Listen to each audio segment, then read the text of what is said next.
Well, hello again. I think it's a couple of weeks since I made a video. As I said in the last one, not much to report on. It's just a load of rubbish, and it's just more and more drivel as it goes on. Fortunately, I did see something that's a bit promising. Hang on, so it's the 16th of February. Crikey, the year's flying by, isn't it? Pardon me, be Easter then Christmas. So where do we want it? We don't want it to run more than half an hour, so set the timer. Excuse me. Okay, so one of the things I noticed was, before we get into the nitty-gritty of the UAP stuff, how quickly Simon hogwashes, the fake professor, the plastic professor. I'm a professor, I've always been a professor, although he never has been and never will be, and knows very little about science from what I can see. How is alien signal, BLC1, do you remember that BLC1? Before Christmas. How quickly that has just faded away, because it was all science fiction rubbish. Of course he's made plenty of money out of it by feeding you a lot of bullshit, like a lot of the people in this business do. If it's UAPs or aliens, anything to do with that, people will run with it because they know it makes them money. Google ad money. So all that rubbish, getting all these people, including the mainstream media, excited about this BLC1 signal was all complete and utter drivel. If he had any understanding of the subject, he would have been able to look at what he was presenting and know it was absolute drivel. But he had no clue. Or if he did, then he presented it knowing it was rubbish for your money, to get your money. That's the fake professor, Simon Hogwash. Put a line through Hogwash, and anything he's got to say, it's drivel.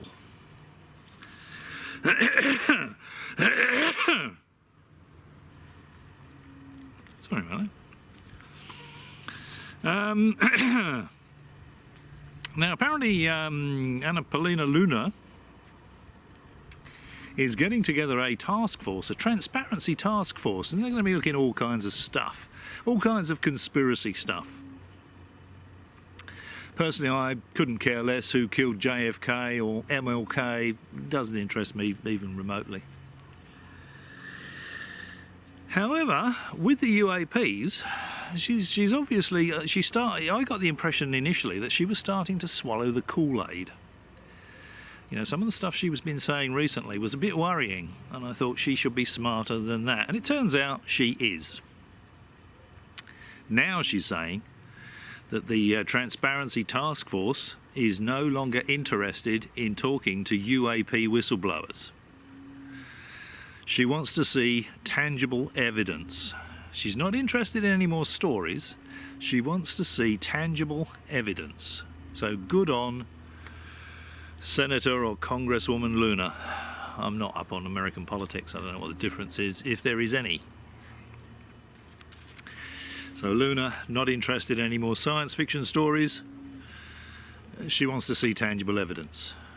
And I was looking at some of Elizondo's responses to the, I think, 11 questions that were posed to him after the hearing, where he said, oh yeah, I know, it's all going on, yeah.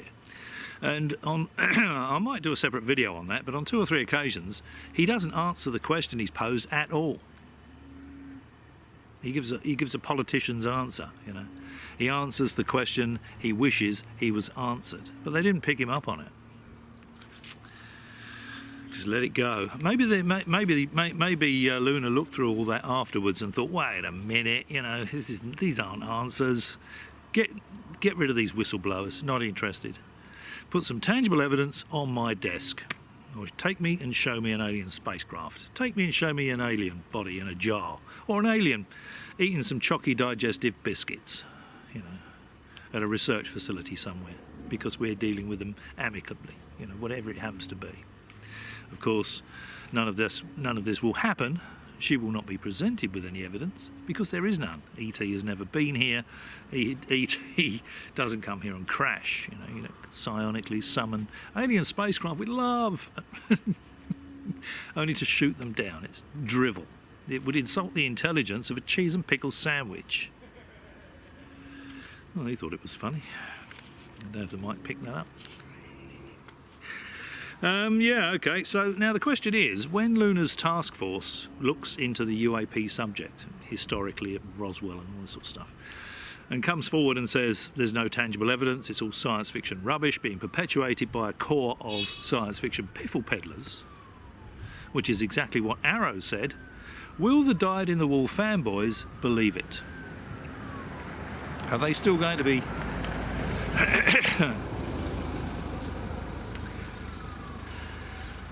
Are they still going to be screaming cover-up?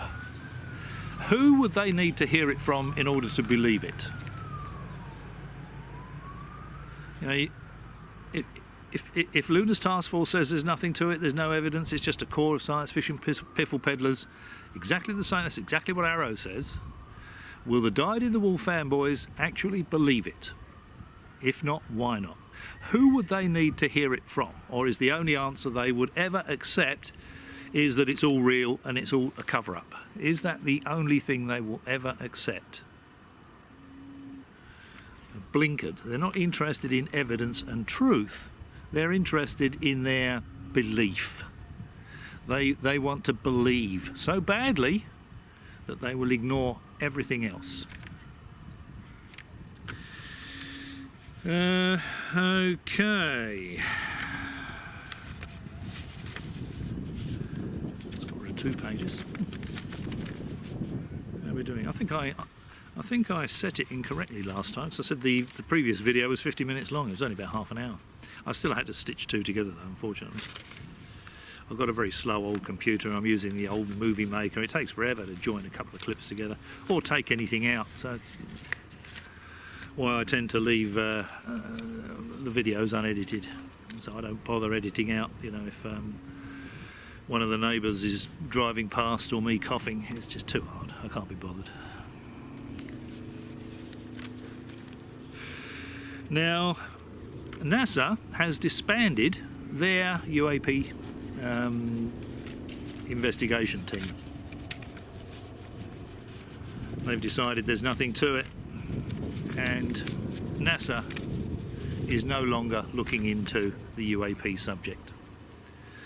That must give you some idea, you know, of how real this is. NASA set up a team to look into it, to work with Arrow and other government departments, and they're disbanding their team because there's nothing to it. These fake whistleblowers that are coming forward more recently are coming out with such absolute drivel. You know, even James Fox said it's a credibility killer. The sort of crap that they're coming out with now. And they're all jumping on the bandwagon because they want to make some money out of it. You know? They come out of the military and they don't want to go and sell real estate like David Grush. They need an income. You know, what are they going to do? Go and stand in 7-Eleven? So they're perpetuating this. They're trying to get on the science fiction bandwagon because they know there's money in it. They saw how much money Corey Goode and David Wilcock made out of this bloody rubbish.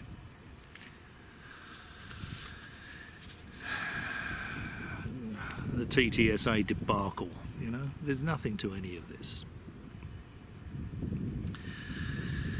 So,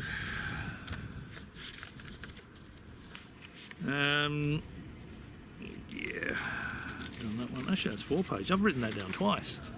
I've said to you before, I make these notes. Probably over the last 2 weeks, I've made the notes. I just write them down and stick them on the side there. So I've written this down twice.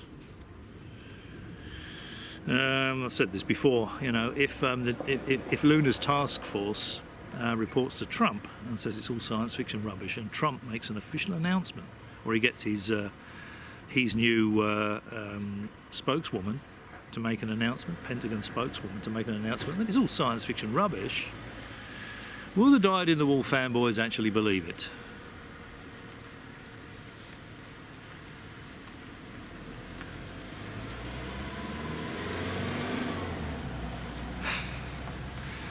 There's a bit of activity just up there. Someone's building a new house. That's why I've got the vehicles going past.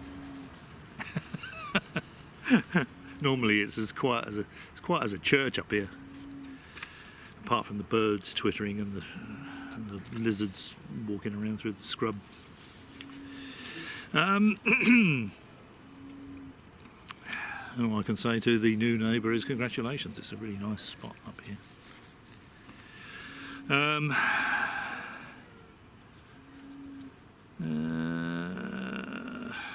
Oh yeah, I saw Ross Coulthart. You know what I've said before, personal opinion, put a line through Ross Coulthart, zero credibility. He reinforced my opinion this week. I saw him, might have been on News Nation, you know, that highly credible news outlet. He said, oh yeah, he was talking about the North West Cape Naval Communications Station, the Harold E. Holt. And he's going, it's a very, very mysterious, very, very mysterious Harold E. Holt Naval Communications Station. Very mysterious. And of course, it's not mysterious at all. There is actually a sign, it's on a post just on their side of the fence, but it's close enough to the fence for the public to read it. Pardon me. They probably put it up there for the KGB, you know, save them any bother. Pardon me. I mean, the Russians and the Chinese and any kind of military adversary is going to know everything about that place. There's absolutely no harm in putting a sign on a stick telling you all about it. Now, what that sign tells you is that what frequencies they use. I think it's about 19 kilohertz. It's around that way. It's a VLF station, not an ELF station. So it's about 19 kilohertz. It tells you what powers they use, typically 1 megawatt.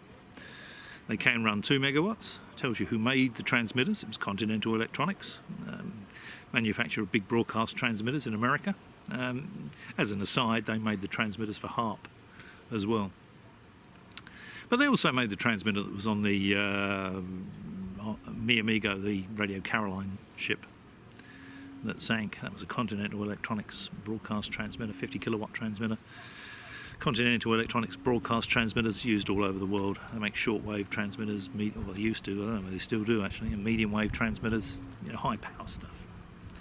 Nothing mysterious about that. So the frequencies, the powers they use, who makes the transmitters, tells you how it's the antenna, because it's a VLF station, you need big antenna elements for it to radiate effectively. So you've got a central tower, and then you've got a circle of towers around it, and you've got these wire petals that go across the top. If you look at it on Wikipedia, you can see a plan view of it. It looks a bit like a flower. This board tells you how tall the central tower is. It's over 1,000 feet, something like that. How tall the supporting towers are. You know, it tells you how many ground plane wires there are buried in the ground. Being VLF, you need ground plane wires. How deep the ground plane wires are buried. You don't need to know anything more about it. That's all you could ever possibly want to know about it. There is zero mystery about it. Nothing mysterious about that. Coulthart is trying to talk it up. Well, it's mysterious, you know. Because if you drive past there, it's quite an impressive looking place. I drove up that Exmouth Peninsula and quite away from the broadcasting station because it's high power, you know, it's low frequency, long penetrating waves. There's a sign by the side of the road, no electronic detonators or electronically activated explosives beyond this point. Because there's so much energy in the air, it would detonate, it could potentially detonate any electrically detonated explosives. So, you know, if you get some funny effects, if the air's moist and you see little pores of plasma or something like that, that's par for the course. Similar sort of thing to the Cobra Mist type thing, you know, the Rendlesham high power MF station just on the other side of the forest. Moist air, you know. So, yeah, so Coulthard trying to hype it up and make it sound mysterious when there's zero mystery there.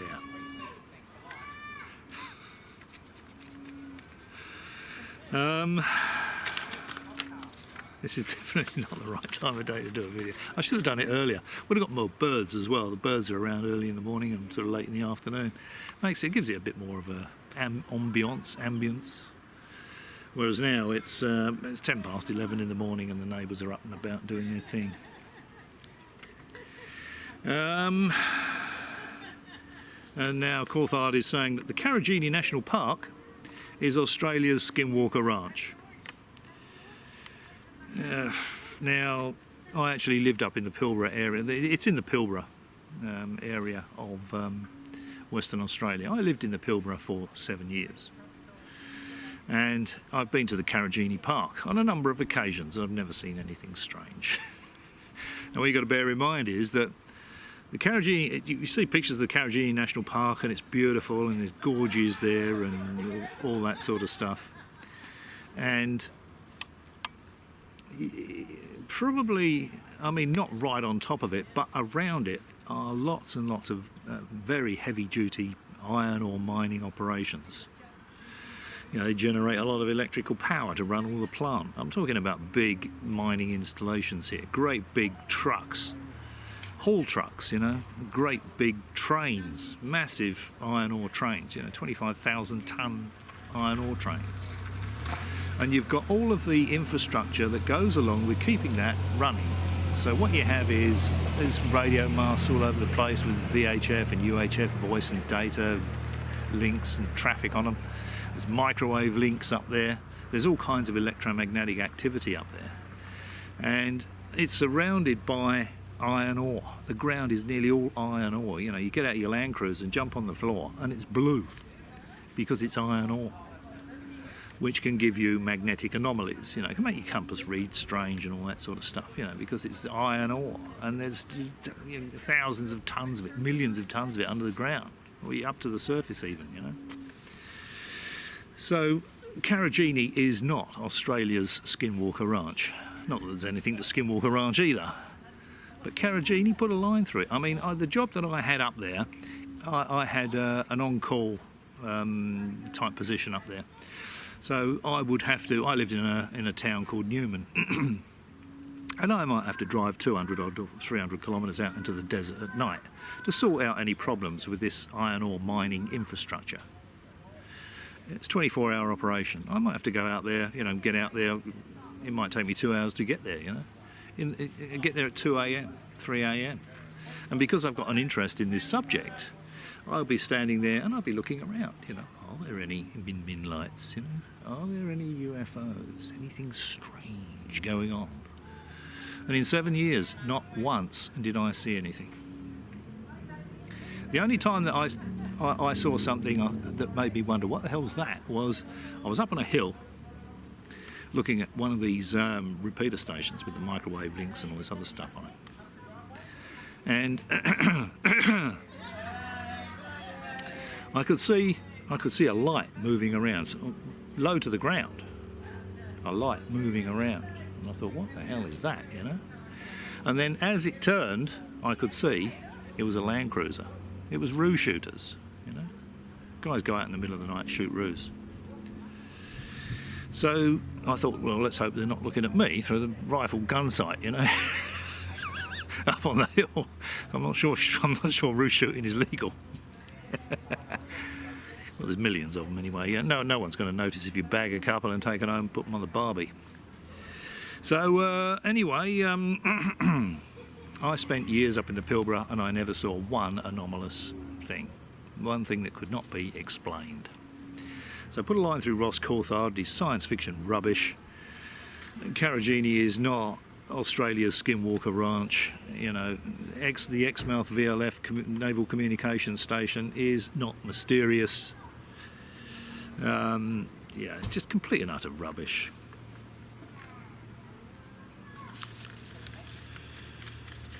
Apparently Coulthart, I don't know whether he's a lawyer, so he should be capable of critical thought. So that's what lawyering is all about, isn't it? Finding little tiny loopholes, little tiny bit of BS that's going to get your client off.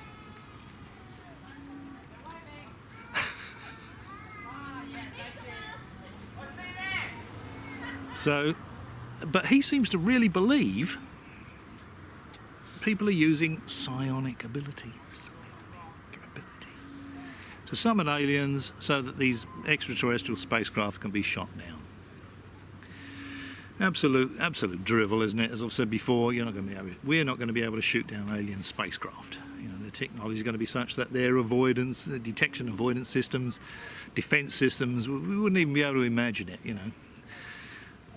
Chances are you're talking about a small vehicle here, would have come from a mothership. It's not going to traverse the galaxy on its own. So Mother is going to be a little upset if one of the little survey vehicles has been shot down, and is likely to respond in kind, I would think. They're certainly not going to be able to do that more than once. Just think about it, they're summoning, the arrogance of that. I can summon extraterrestrials, look at me.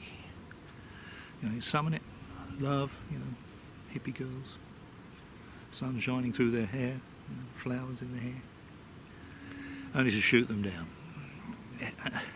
And as I said in the last video, for any alien species to fall for that more than once, they'd have to be the dumbest aliens in the galaxy. It's all science fiction crap. It's rubbish.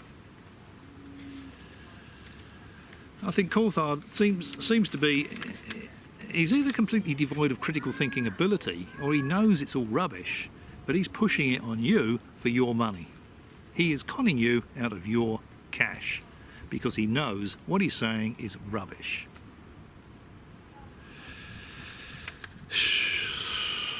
Greer, Stephen Greer, he's backpedaling on his claim. Remember about a month ago, disclosure was coming in 72 hours? Tangible evidence, 72 hours. Now he's saying disclosure will be a slow drip over the next 12 months. Well, he's got to keep that cash flow going, hasn't he? Oh dear, The only slow drip out there is Greer. Although actually a few of the others would fall into that category, I think, as well. So, put a line through Greer. Now, Greer was charging people money to take them out into the bush and show them some lights appearing, because he was using his CE5, which to the casual observer is completely indistinguishable from psionic ability. CE5 to summon these aliens, and these lights would appear in the sky. Now, apparently he paid somebody with a Cessna to fly, out of hearing range, obviously, over the area that he knew he was going to take these people to, and drop flares. So Greer knows there's nothing to this. Greer knows it's all science fiction rubbish. He is conning you for your money. Personal opinion. So, 6 minutes left.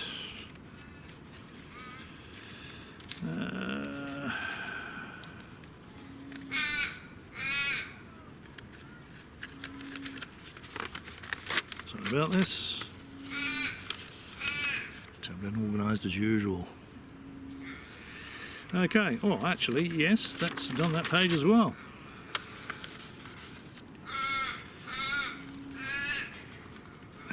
Oh yeah, Jeremy Corbell, the bulging eyes with the inserted umbrella expression. Umbrella. Up the jacksie and open expression. Jake Barber, of course. He's seriously upset. Now he's fallen out with Mr. Schellenberger because he gave Schellenberger the completely worthless. What was it called? Something Immaculate Constellation document. And he was not mentioned in the congressional hearing. And Schellenberger, when Mace said to him, Schellenberger has submitted this document, Schellenberger didn't correct him and her and say, this document was actually given to me by Corbell. So now Corbell is jumping up and down, I want to be rich, I want to get my name in the congressional record. You didn't correct it, Schellenberger, you think. He's seriously upset. I've noticed people have started calling him Jeremy Corbell End, so he seems to have acquired a hyphenated name. Trouble in paradise. So now Corbell's fallen out with Schellenberger. Doesn't matter, of course, because the Immaculate Constellation document is arse paper. It's not a government document. It has no provenance. Typed up by an anonymous whistleblower. It's drivel. This is why I think Luna has said no more of this claptrap. We want to see evidence, tangible evidence of ET visiting. She won't get any, of course, but that's what she's looking for. She's not interested in any more science fiction stories.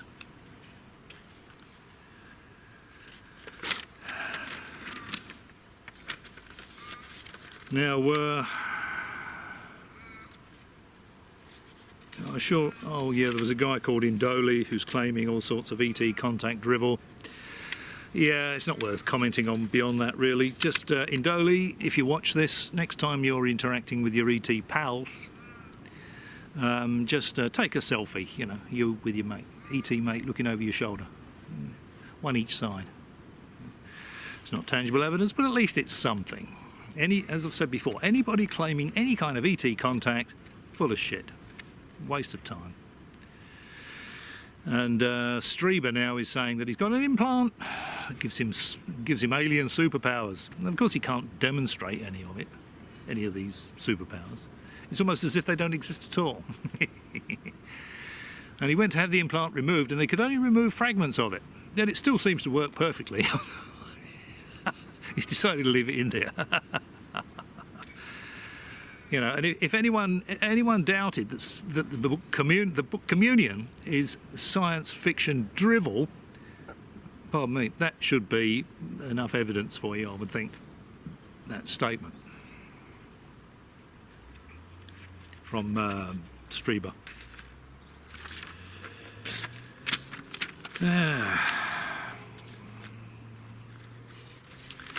Now, personally, I think the person that was interviewing Indoli shouldn't exploit people with mental health issues for financial gain. You know, if the guy believes what he's saying, he's got some serious problems. So, I wouldn't do that. Mind you, I wouldn't give any of these clowns the time of day, to be perfectly honest, any more than they want to be interviewed by me. They know they will be destroyed within seconds. Any of the usual suspects. If any of the usual suspects see this and they doubt that, leave a comment below and I'll fix it up and have you on. No problem at all. You will be that big in minutes with your science fiction rubbish. Yeah, this Indoli is like Bledsoe and Strieber. You know, it's all drivel. There's no tangible evidence to support any of it. Bledsoe even says, oh, if you're a skeptic, you know, if you were standing next to me when I'm having these experiences and you're a skeptic, you're not going to see the aliens I'm seeing. You know, I mean, he must think anyone he tells that to is the dumbest halfwit on the face of the earth. You know.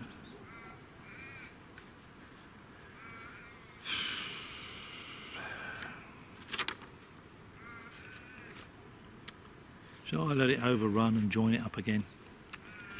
Shall I? Okay, you talked me into it. It's going to overrun, I'm going to have to join it up. Now, Abbey Loeb, now I do have time for Abbey Loeb. I think what he's doing is worth doing. What he says is perfectly reasonable.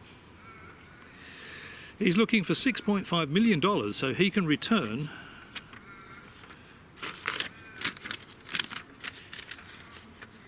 to the seabed crash site of an object he believes is from outside the solar system. That doesn't mean it's technology from outside the solar system, it's just an object from outside of the solar system. He wants to find more of it so he can determine whether it's a natural object or whether it's some kind of ET technology. That's fair enough. If you want to go back there and actually dig up some tangible material and analyse it and make the material available for other people to analyse and, you know, publish the results, there's nothing wrong with that whatsoever. That's research. Personally, I think it's almost certainly a natural object, what he's dredged up. He's recovered debris stuck to magnets attached to a sledge that he dragged along the seabed. As I've said before, personally I don't think an alien spacecraft or probe's going to have any metal in it. I think the technology would be way beyond using metal. They'd be super exotic, synthetic low mass materials, even for conducting electricity, if that's what they use. It's not going to have stuff that's going to stick to magnets on an alien spacecraft. So and he said that what he's recovered so far has got quite a high iron content. This is from the seabed, from the same object, and personally I don't think any kind of alien vehicle is going to have much in the way of iron in it. If it's got any iron in it at all, I would be amazed. So I think what you've got to bear in mind, during the Second World War, there's a lot of combat in that area. It's around near Papua New Guinea somewhere, I think. And an awful lot of aircraft and ships were attacking each other, and planes were being shot down and all this sort of stuff. And he found this unusual material. I can't remember off the top of my head. I should have made a note of it and wrote it down actually, but he found this unusual material within the debris that he recovered last time. And I looked it up, and it was an additive that was put in the metal that Mitsubishi used during the Second World War in their aircraft engines. So what it could be is a part of a vaporized Mitsubishi engine block, is what he's looking at. Still, further analysis can't hurt, can it? Even if he says, it was actually a vaporized Second World War Mitsubishi aircraft engine. At least he'll know what it is. And we'll know what it is. Now, David Grush. So anyway, good on Dr. Avi Loeb, and I hope he gets his money. David Grush is now apparently telling us Jason Sands is the real deal. David Grush.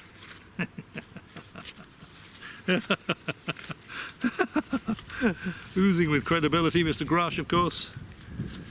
I wonder if he made that statement from the local nut house. That tells us all we need to know about Grush, doesn't it? Grush is saying Sands is the real deal. Even James Fox is saying Jason Sands' story about killing the alien crab people. I can't even say it. And keep a straight face. Is a credibility killer.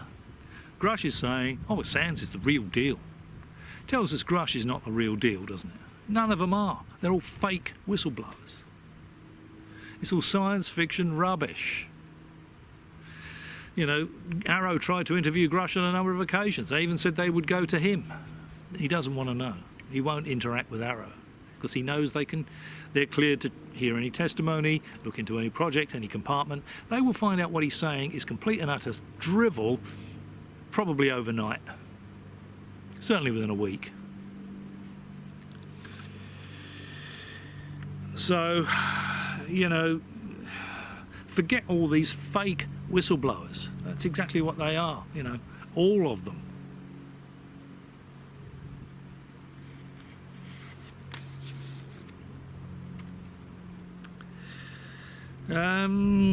Ms. Levitt, the new White House spokesperson, tells us this drone flap that everyone was reporting on, notice that's disappeared as well, were the US government and civilian drone operations and civilians trying to get their drones on TV, which is exactly what I said, it's going to be people jumping on the bandwagon, seeing who can get their local drone club, who can get their drone on the evening news. Almost everything I saw was a commercial aircraft or light private aircraft, or the videos that I saw. It's all rubbish, and that's been verified by Ms. Levitt, the White House spokesperson. When she comes out and says that Luna's Transparency Task Force and Arrow have looked into this visiting ET stuff, and there is no recovered extraterrestrial technology or biology on this planet anywhere. There never has been. Will the people then believe it? When she's standing up on that lectern and she's telling everybody, you know, being the voice of the White House, that it's all rubbish, will she be believed by the fanboys? They're pushing back on the drone story already, you know. They can't do anything else. So a lot of them are making money out of it.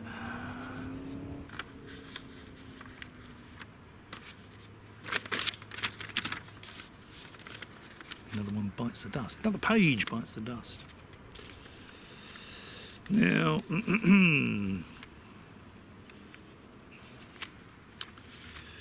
another 2 pages bites the dust.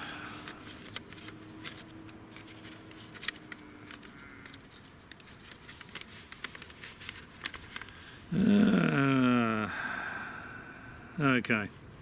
Now we come back to Mr. Barber. You see, the thing is that none of these fake whistleblowers could ever say anything other than the government is covering it up. You know, what the White House is saying is all BS because of their TV appearances, their books, their talking fees. You know, Lou Elizondo's charging people to show them an image of the reflection of a chandelier in a window. You know, he's their top researcher. It's taken from the American Embassy. No, it wasn't. The American Embassy's nowhere near there. You know, this is an alien mothership, says Lou, charging you to get in and see his presentation. He can't tell the difference between the reflection of a chandelier on a window and an alien mothership. He's trying to convince you that chandelier reflection image is an alien mothership to get your cash. Put a line through Elizondo, personal opinion. Zero credibility, waste of time. Fake whistleblower. Supposedly he left his top position at the Pentagon because he didn't like the secrecy, and said, I'm going to be a civilian UFO researcher so I can spill the beans and tell everybody what's going on. And he said nothing, has he? He has said nothing at all. He's provided zero tangible evidence to support one of his fanciful yarns, fanciful claims. Not one. He claims remote viewing ability, telekinetic power, crush my neck, from a distance. And you think that man is credible? Do you really? Put your hand down, Jenkins. Stupid boy. Okay, so Jason Barber's Skywatcher project. Now, to the casual observer, as I've said before, it's indistinguishable from Stephen Greer's CE5, summoning aliens. Sitting in a lawn chair out in the bush, summoning aliens. So, now Jason Barber has said that he's willing to take John Kozlowski, the new director of Arrow, out in the bush so that Kozlowski can witness him summoning ETs. So is Barber going to do what Greer did? He's a pal of Greer's, apparently. You know, he's going to get his mates out there with drones with bright lights on. Some of these LEDs these days are super bright, you know. In the distance, getting these bright lights to appear in the distance and go up and down, you know. Is that what he's got in mind? Now, if I was Kozlowski, I would say, yeah, sure, I'll take you up on that. And I would go out there with a little team. And I would have people with four-wheel drives, maybe a helicopter somewhere. Not tell Barber about it, of course. Maybe turn up with a van with one of those little Furuno marine radars, sort of thing you see on little yachts. Because that will show objects. And you'll be able to, just with something as simple as that, you'll be able to track it to its source. If it disappears and goes away, it's got to land and be picked up by someone and put in the back of a pickup, isn't it? So I'm sure Kozlowski is smart enough to know to do something like that. Not just go out there on his own and stand there and see what lights appearing in the sky in the distance, because that'll be a waste of time. Complete drivel. I'm sure that's what Barber has in mind.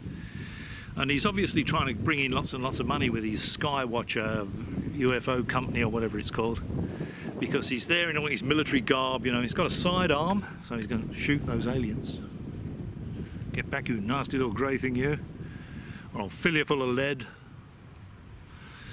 And he's got one of these little four-wheel drives. I'm not even sure those little four-wheel drives are road legal. They might be in America. They allow some strange stuff on the roads over there, don't they? Rat rods and all that sort of stuff. They don't allow that here.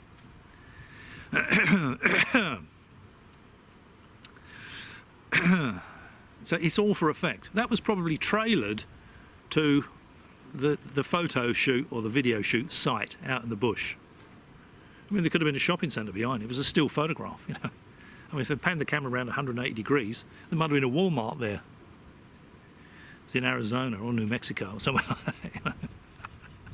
It's pathetic. It's showmanship to get your money. I'm sure Dr.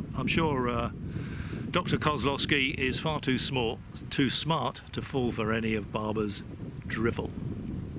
He'll know how to investigate that. He'll get his people out there. They'll follow the lights to the source, which are going to be a couple of guys with an F-150 or an F-250, you know, with a drone. That's all it's going to be.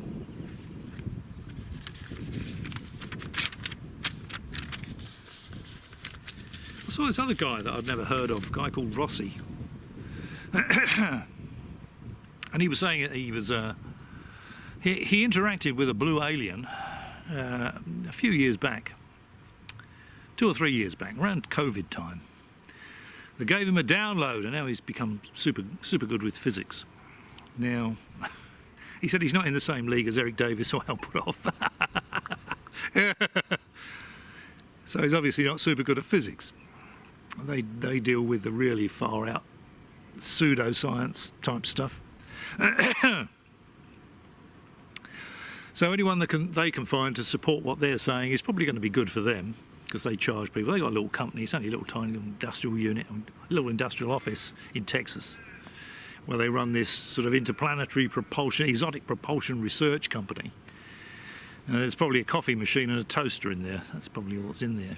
If you hired a PI to break in and photograph the inside, that's all you'd find. You're not going to find any exotic propulsion experiments. You know, magnetron from a microwave on a tripod maybe, and a bit of tin foil. You know, that's what you're going to find. Anyway, this guy is saying that a few years back in the COVID period, he interacted with this blue alien, and the interviewer said to him, and he said it was just like a blue plasma, and the interviewer said, so there's no physical form? He said, no, there's no physical form. And then the interviewer said, earlier you described the alien as being humanoid. And he said, oh yeah, it had 2 arms and 2 legs. Yeah, right. Science fiction drivel. He's talking about scalar waves, pseudoscience, free energy. Now, he's been pushing this free energy stuff for a very long time. Back in 2011, his stuff was looked at by a couple of scientists. He said, yeah, come and have a look. There was a black box that they weren't allowed to look inside. And all we did was boil water, basically. So then they calculated how much energy would be required to boil the water. I thought, yeah, okay, well, this is interesting. So, is he claiming that he's got this knowledge from the blue alien back in 2020, 2021, when in 2011 he was peddling the same technology that he devised from this super physics ability that he's got? Put a line through it. There's no such thing as free energy. You know, it'd be good to see him interviewed by a real physicist. You know, okay. So what are scalar waves made of, the physics are physically made of, Mr. Rossi? Simple question like that, you know. If they're not electromagnetic in nature. Another piffle peddler. He's probably surviving quite well on research money for free energy. There's a lot of this free energy bullshit out there, energy from the 0 point. It's all science fiction nonsense. Nothing in nature is free.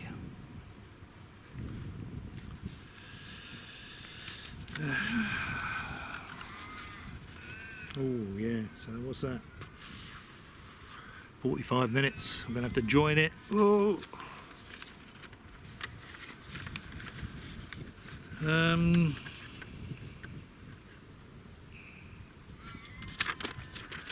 Yeah, so I put a line through this Rossi character. It's personal opinion, it's drivel. And a long time, I might have told you this before, but I I worked with someone that said that he was involved with a free energy project, and they'd got this free energy device working, and that I could go along and observe it as long as I signed an NDA, okay? And I said, will I be allowed to inspect the device? And he said no. I said, well, in that case, I won't waste my time. It's all bullshit. It's all smoke and mirrors. There's always something you can't see. It's like a magician, you know? When it comes to free energy and people demonstrating it, there's always something, there's a part of it you're not allowed to see. And that part of it is the way they fake the free energy. You know, whether you've got a cube and it's full of electronic cigarette batteries, you know, you get tons of energy out of these little button batteries, not for very long, but you can do it. Have a little tiny thing like that, you know, you put a string of light bulbs on it. Wow, you know, it's only as big as a matchbox. That's how they do it. You're not allowed to look in the matchbox. Smoke and mirrors. No such thing as free energy. No such thing as 0 point energy. Put a line through Rossi.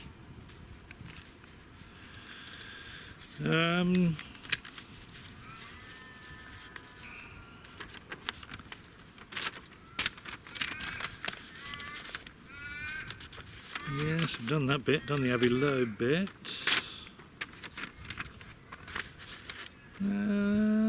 Yep.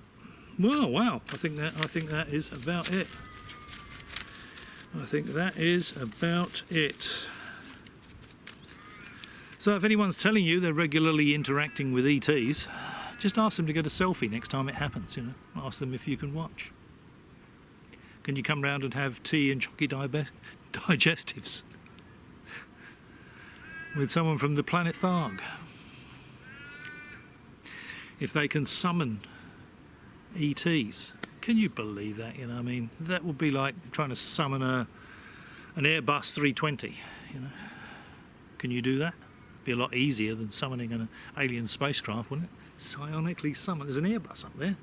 What I'm going to do, I'm going to psionically get it to go round in circles for about half an hour and then let it continue on its way. Anyone do that? I suspect not. They'd have trouble demonstrating it, wouldn't they? Just like they would have trouble demonstrating their psionically summoning alien spacecraft. And all you see is a little light in the sky in the distance. They can't summon it to come and land 100 feet away so you can get some good pictures of it. So that the aliens can drop the ramp down and come and say hello, you know, have a swig of your thermos. So they would have had a long trip, wouldn't they? Mind you, they would have just come from the mothership, probably. Elizondo is saying that he's discovered an alien language on an alien egg. He doesn't say what it says, of course. Probably says, please do not flush whilst the spacecraft is on the ground. Being supported by landing legs. It's all rubbish. That's just like, oh God, what was that guy's name that was involved in the Rendlesham thing? The binary buffoon. Peniston, you know. It's just like Peniston, isn't it? You know, it's all these glyphs. Writes them down. Forgets about it for years. Forgets about the binary for 40 years. Oh, did I write that 40 years ago? Wow, you know, it's an event like writing binary down that he's getting as a telepathic message from aliens, and he doesn't remember it for 40 years. And now, Elizondo is saying, oh yeah, alien egg with alien writing on it. It's getting more and more pathetic every time I see these guys. It's got to the point where I see Lou Elizondo's face and there's a caption. Alien language, says top Pentagon official, you know. X, top Pentagon official. Another banner. Aliens, I know they're here. Lou Elizondo. Big mug there, you know. It's getting to the point where that is making me want to puke. It's long past put up or shut up time, isn't it? These charlatans, and Lou Elizondo was saying this UAP whistleblower business is full of charlatans. I mean, he should know, shouldn't he? Want to see a picture of a chandelier? That'd be $200, please. Says Elizondo. All these charlatans should just be ignored. You should put a line through them.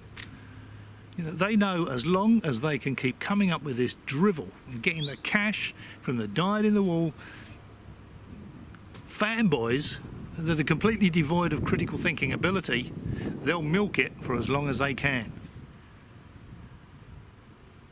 Elizondo's right. It's full of charlatans, fake whistleblowers. All of them are fake whistleblowers. They're all charlatans, including him. And the sooner this bullshit goes away and stops milking the gullible, I think the better for everybody.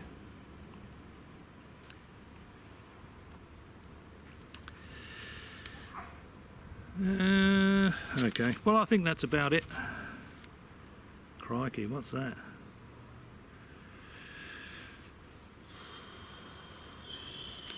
I think that is nearly 50 minutes this time. Anyway, I hope you found that interesting or entertaining or informative or any or all of the above.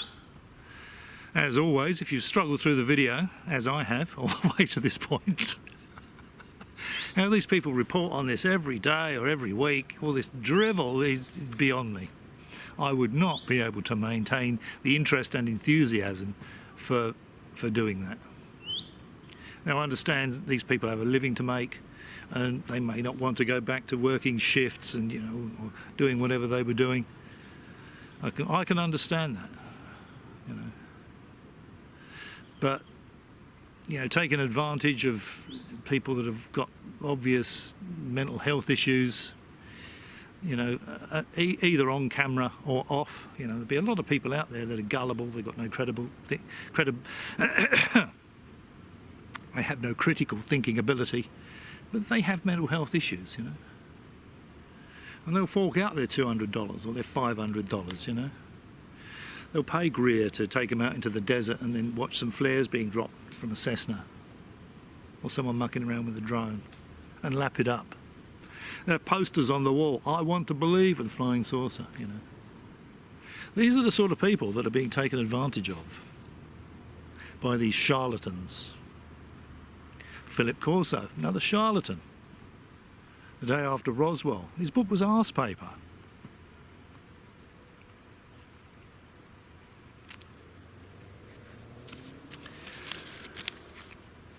Thanks for watching, and maybe I'll catch you again.